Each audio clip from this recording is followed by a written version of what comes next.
और इस वक्त की बड़ी खबर यही है कि लोकसभा चुनाव के 5वें चरण का मतदान शुरू हो गया है। 8 राज्यों की 49 सीटों पर वोटिंग शुरू हो गई है। राजनाथ सिंह, स्मृति ईरानी समेत 9 केंद्रीय मंत्री मैदान में हैं और पहली बार रायबरेली से चुनाव लड़ रहे हैं राहुल गांधी। काफी सियासत हुई, काफी इंतजार हुआ, लेकिन रायबरेली से नाम निकलकर सामने आया राहुल गांधी का और 5वें चरण में रायबरेली की सीट भी शामिल है। साथ ही साथ राजनाथ सिंह, स्मृति ईरानी और पीयूष गोयल समेत 9 केंद्रीय मंत्री मैदान में हैं। और मैं आपको बता दूं कि 9 करोड़ वोटर्स चुनेंगे 49 सांसद। आज 49 सीटों पर मतदान है। इस वक्त की ये बड़ी खबर, लोकसभा चुनाव के 5वें चरण का मतदान शुरू हो रहा है। आज है 8 राज्यों की 49 सीटों पर वोटिंग शुरू हो गई है। राजनाथ सिंह, स्मृति ईरानी 9 केंद्रीय मंत्री चुनावी मैदान में हैं और पहली बार रायबरेली से चुनाव लड़ रहे हैं राहुल गांधी।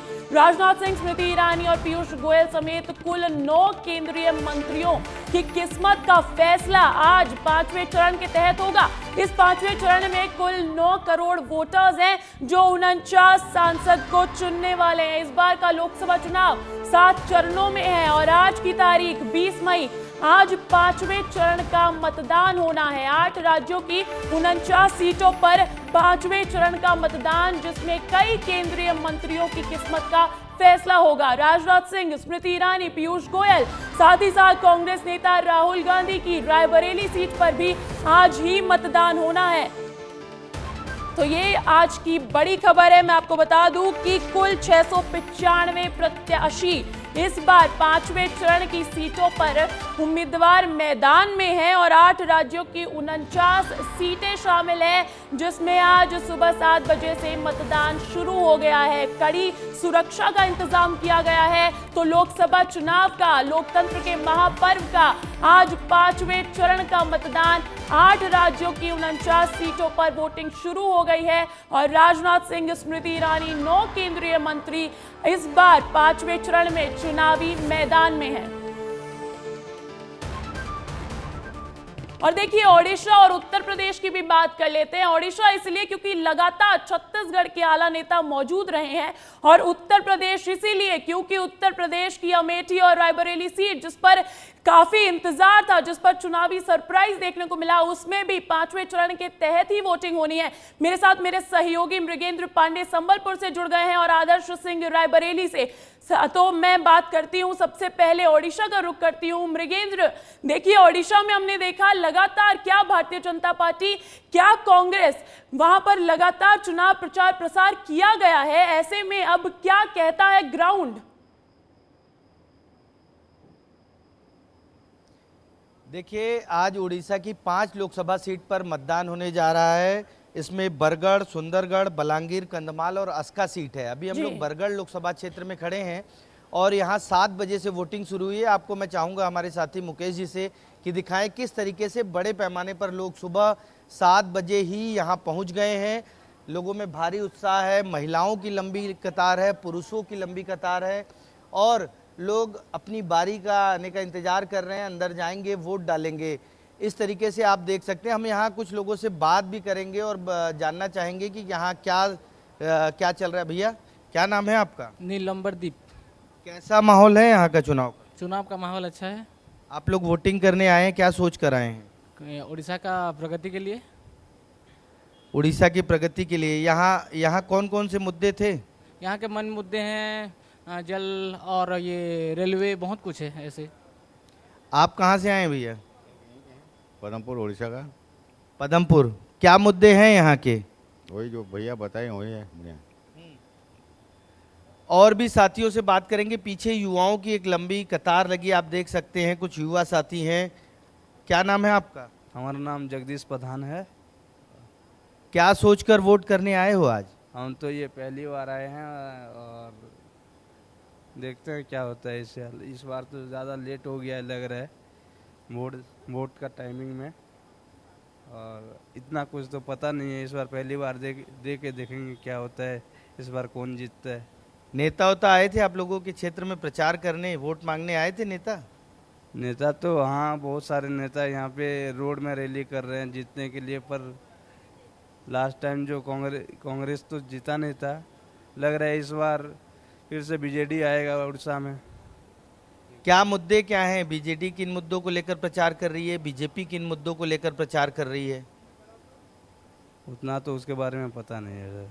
तो आप देखिए बहुत सारे लोग हैं, एक साथी हैं जो बात करेंगे। जी क्या बिल्कुल क्या मृगेंद्र, हम सोचकर देख मतदान सकते करने हैं आए कि भी हैं? वोटिंग शुरू होते ही अच्छी मतदान तो करना संख्या में है। वहां मतदाता नजर सिटीजन आ है रहे हम। हैं, अच्छी संख्या में मतदाता नजर आ रहे हैं। तो ऐसे में जो लगातार देखा जा रहा है, जो चिंता का विषय है कि वोटिंग प्रतिशत गिरता रहा है, ऐसे में लगता है पांचवें चरण में चौथे चरण से भी अच्छा प्रदर्शन देखने को मिलेगा। मेरे साथ आदर्श सिंह जुड़े हुए हैं रायबरेली से। उत्तर प्रदेश पे बात कर लेते हैं। उत्तर प्रदेश की 14 सीटों पर आज मतदान हो रहा है आदर्श, और उसमें भी रायबरेली, अमेठी, लखनऊ दिग्गजों की सीट शामिल है। क्या कुछ माहौल है? देखिए बिल्कुल, रायबरेली की बात करें, अमेठी की बात करें, लखनऊ से रक्षा मंत्री राजनाथ सिंह चुनाव लड़ रहे हैं, उनकी बात करें, या फिर कौशाम्बी जो बेहद महत्वपूर्ण सिंह यहाँ के बाहुबली नेता राजा भैया की बात करें, उनकी भी साख दांव पर है। तो कई ऐसी सीटें हैं जो इस बार के 5वें चरण के चुनाव में बेहद महत्वपूर्ण हैं। इस वक्त हम रायबरेली में मौजूद हैं। रायबरेली के बाल विद्या मंदिर स्कूल के बाहर जहाँ पर पोलिंग बूथ बनाया गया है, यहाँ पर हम मौजूद हैं। मैं अपने सहयोगी से कहूँगा कि आपको तस्वीरें दिखाएं। यहाँ पर सुबह से ही जो कतारबद्ध तरीके से मतदाता हैं वो खड़े हुए हैं, अपनी बारी का इंतज़ार कर रहे हैं। 7 बजने के पहले ही यहाँ पर जो मतदाता हैं वो लाइन में लगकर इंतज़ार कर रहे थे मतदान करने के लिए। कुछ लोग यहाँ पर जो मौजूद हैं उनसे एक बार हम बातचीत करने की कोशिश भी करेंगे कि आखिर क्या कुछ मुद्दे होने वाले हैं और दर्शकों को अपने समझाएंगे। क्या नाम है सर आपका? अमर सिंह चौधरी। ये बताइए क्या मुद्दा होने वाला है, एक बार दर्शकों को बताइए। महंगाई, बेरोजगारी, किसान। महंगाई, बेरोजगारी, किसान, आपके लिए क्या मुद्दा होने वाला है? सर मुद्दा यही है, बेरोजगारी सबसे अहम मुद्दा है, महंगाई तो है ही। क्या नाम है आपका? ये शानू खान। क्या मुद्दा होने वाला है? पार्टी किसको वोट करेंगे मैं बताइएगा, क्या मुद्दा क्या होने वाला है? मुद्दा बस यही रोजगार बेरोजगारी यही सब है।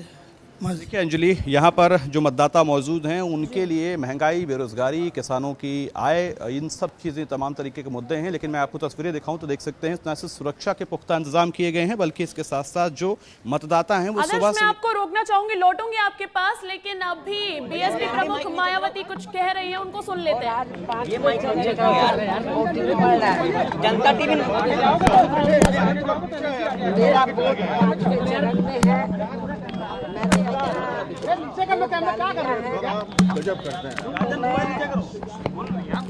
इस मौके में तो मैं 5वें चरण से जुड़े मतदाताओं से ये पुरजोर अपील करती हूँ कि वो भी अपना वोट डालने जरूर अपने अपने पोलिंग बूथ पर जाएं।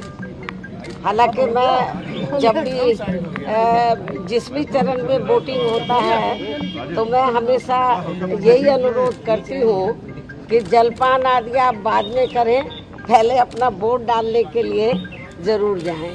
तो यही मेरी दरख्वास्त है, अपील है। और इसके साथ ही मैं ये भी कहना चाहूँगी कि ये जो इलेक्शन हो रहा है तो ये इस बार हमें ये देखने के लिए मिल रहा है, सुनने के लिए भी मिल रहा, आम चर्चा है कि जो ये चुनाव, जैसे पूर्व में चुनाव देश और जनहित के मुद्दों को लेके होते थे, लेकिन इस बार देश व जनहित के मुद्दों पर कम चुनाव हो रहा है। आरोप और प्रत्यारोप एक दूसरे पर ज़्यादा लगाए जा रहे हैं। ये देश में जनहित में ठीक नहीं है। इसलिए मेरी सभी पार्टियों को ये कहना है कि उनको देश और जनहित के जो मुद्दे हैं उनको प्राथमिकता देनी चाहिए। क्या लग रहा है कितनी सीटें आ रही हैं इस बार बहुजन समाज पार्टी की? देखो ऐसा है, अभी तो वोट पड़ रहा है 5वें चरण का, अभी 2 चरण और बचे हुए हैं। तो वोट पड़ जाने तो जब रिजल्ट आ जाएगा, ये जो भाजपा 400 पार का दावा कर रही है, जब रिजल्ट आएगा तो दूध का दूध और पानी ये का जो पानी भाजपा हो 400 पार जाएगा। का दावा कर रही है मैम, आप इसको कैसे देखती हैं? देखो हर पार्टी अपना दावा करती है, कोई भी हो, चाहे बीजेपी है, कांग्रेस है, सभी पार्टियां दावा करती हैं कि हम सरकार बना रहे हैं। लेकिन जब रिजल्ट आएगा तब मालूम पड़ेगा कि सरकार कौन सी पार्टी बना रही है और किस पार्टी को कितनी सीटें मिल रही हैं। इंडिया गठबंधन लगातार ये कह रहा है कि हम लोग बढ़त की ओर बढ़ रहे हैं, आप इसको कैसे देखती हैं? क्या चीज? इंडिया गठबंधन कह रहा है कि इस बार हम लोग सरकार बनाने जा रहे हैं। अभी ये तो पिछली बार भी बोल रहे थे जब पार्लियामेंट का, मैंने अभी जैसे 23 तारीख को मेरा प्रोग्राम मिर्जापुर में भी है, इसके बाद फिर मैं बिहार जा रही हूँ और अगले दिन 24 तारीख को फिर मैं पंजाब भी जा रही हूँ। ऐसा तो मैंने ये महसूस किया है, मैं अपनी पार्टी का बता रही हूँ कि लोगों में काफ़ी जोश है और अकेले यूपी में नहीं, यूपी के अलावा भी जो दूसरे राज्य वहाँ पर भी बीएसपी के लोगों में बहुत जोश है और इस बार अच्छा रिजल्ट आएगा। होगा। मुझे तो लग रहा है कि लोगों में काफ़ी जोश है और अकेले यूपी में नहीं, यूपी के अलावा भी जो दूसरे राज्य वहाँ पर भी बीएसपी के लोगों में बहुत जोश है और इस मायावती जी, लगता है अच्छा आपको इस बार रिजल्ट बदलाव होगा? मुझे तो लग रहा है इस बार जरूर बदलाव होगा, क्योंकि जो जनता है, मैं ये महसूस कर रही हूँ कि जनता कुछ शायद साइलेंट सी है, ज्यादा कुछ खुलकर बोल नहीं रही है, वो ये सब देख रही है कि ये क्या हो रहा है। अच्छा, आकाश आनंद को हटाया गया तो बड़ा विपक्ष ने हंगामा किया, आपको क्या लगता है कि क्या किसी दबाव में हटाया गया या आगे के लिए? इसके बारे में मैं ट्वीट कर चुकी हूँ, इसके अलावा मैं कुछ और नहीं कहना चाहती। नहीं, भाजपा के जो लोग हैं उनका कहना ये है कि देखो, ऐसा इसके बारे में कौन क्या कह रहा है जी, मुझे उससे कोई लेना देना नहीं, इस संबंध में मैं ट्वीट कर चुकी हूँ। और पूछे? Thank you ma'am, thank you. तो हमारे साथ बीएसपी प्रमुख मायावती थी, जिनको सुना आपने, उन्होंने वोट डालने की अपील की और उन्होंने कहा है 4 जून को जब नतीजे आएंगे दूध का दूध पानी का पानी हो जाएगा। मेरे साथ आदर्श सिंह जुड़े हुए हैं। आदर्श, अभी बीएसपी प्रमुख ने दावा किया है कि देखिए इस बार बदलाव होगा, दूध का दूध पानी का पानी हो जाएगा। उत्तर प्रदेश की अगर बात करें, आज तो 14 सीटों पर मतदान है लेकिन 80 लोकसभा सीटें हैं। क्या लगता है कितनी सीटों पर मुकाबला त्रिकोणीय है?